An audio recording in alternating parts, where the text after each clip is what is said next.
Episode 95, Rebutan. Bunga itu bertebaran di antara mereka, di satu sisi Nurul dengan gaun pastelnya, di sisi kanan Vino dengan wajah masa bodohnya karena tak percaya mitos itu dan tetap cuek sambil tetap mengantri ke meja makanan selanjutnya. Di sisi kiri orang yang tak asing bagi Nurul yang tak lain adalah Dr. Bian yang juga hadir sebagai tamu undangan. Entah lewat jalur mana dia mengenal keluarga Riko, melihat buket itu berserak, Bian pun berinisiatif memungutnya lalu memberikan pada Nurul. Bunga cantik untuk orang cantik, ujarnya menyodorkan bunga itu untuk Nurul. Oh, Pak Dokter. Nurul baru menyadari bahwa dia adalah orang yang mengantarnya malam itu.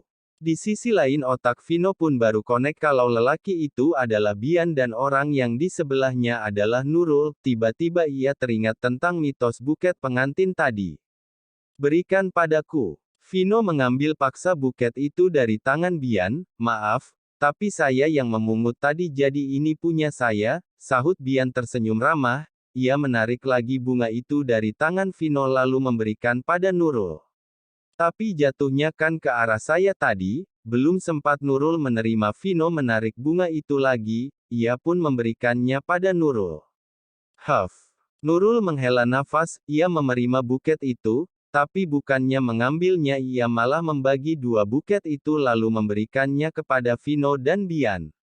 Nah, impaskan masing-masing dapat, selamat ia tersenyum lebar lalu pergi meninggalkan dua lelaki itu. Seperginya Nurul, Vino dan Bian saling bertatapan, yang satu tatapan berbinar yang satunya tatapan mencekam.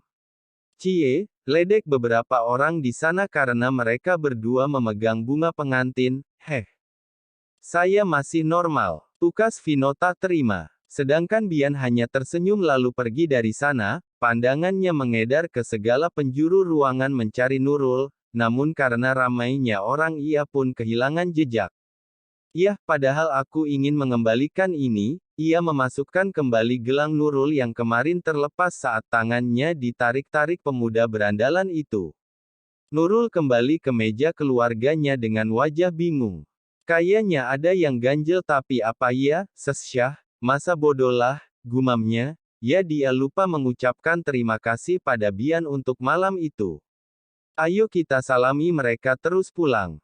Rianti berdiri diikuti yang lainnya, iya yuk, semakin ramai orangnya biar gantian tempat sama mereka yang baru datang, ucap Farhat menyetujui, karena memang tamu dari kedua belah pihak tak main-main banyaknya.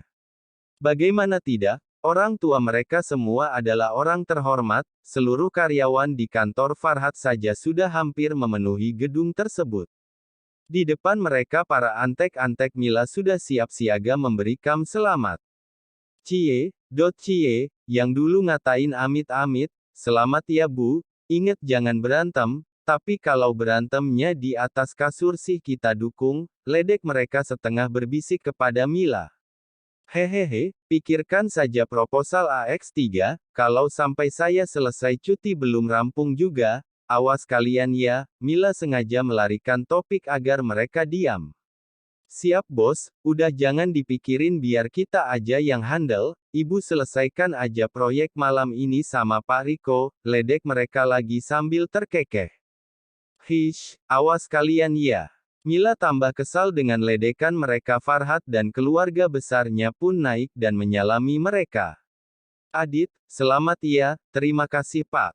Melisa, selamat Bu Mila, iya, makasih ya Bu Mil, selamat bro, masih ingatkan ajaranku. Farhat mengkode Riko dengan alisnya, awas kalau ku coba nggak berhasil, ucap Riko. Itu Pak Dokter, Nurul tiba-tiba melihat Bian di kejauhan menuju pintu keluar.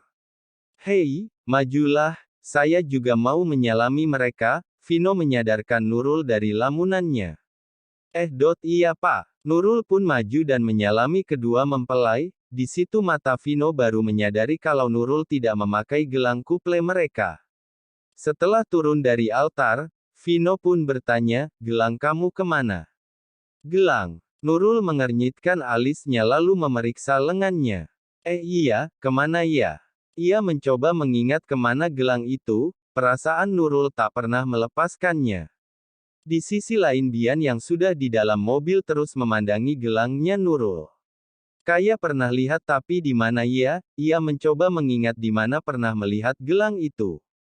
Pakai aja deh, daripada aku lupa nyimpan, entar kalau jumpa lagi baru kembalikan. Pria berusia 27 tahun itu tersenyum saat mengingat wajah menggemaskannya Nurul.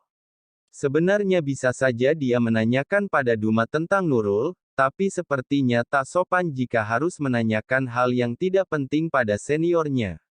Iya, minta semua data dan berkas kasusnya, dan hubungi pengacara yang pernah menangani kasus itu, ini bisa kita gunakan untuk menjatuhi Sean hukuman berat. Farhat berbicara kepada seseorang di dalam teleponnya, beberapa menit kemudian Melisa masuk ke mobil setelah berpamitan pada adik-adik dan kedua mertuanya. Ayo mas, let's go baby. Farhat mengeluarkan nada sensual hingga membuat Melisa tertawa. Karena Rianti dan Adit hendak mampir dulu ke mall membelikan perlengkapan sekolah Ayu, Nurul dan Dika nebeng di mobil Vino agar bisa langsung pulang. Dek, Arka titip salam kemarin, ujar Dika, mereka berdua duduk di belakang sementara Vino menyetir.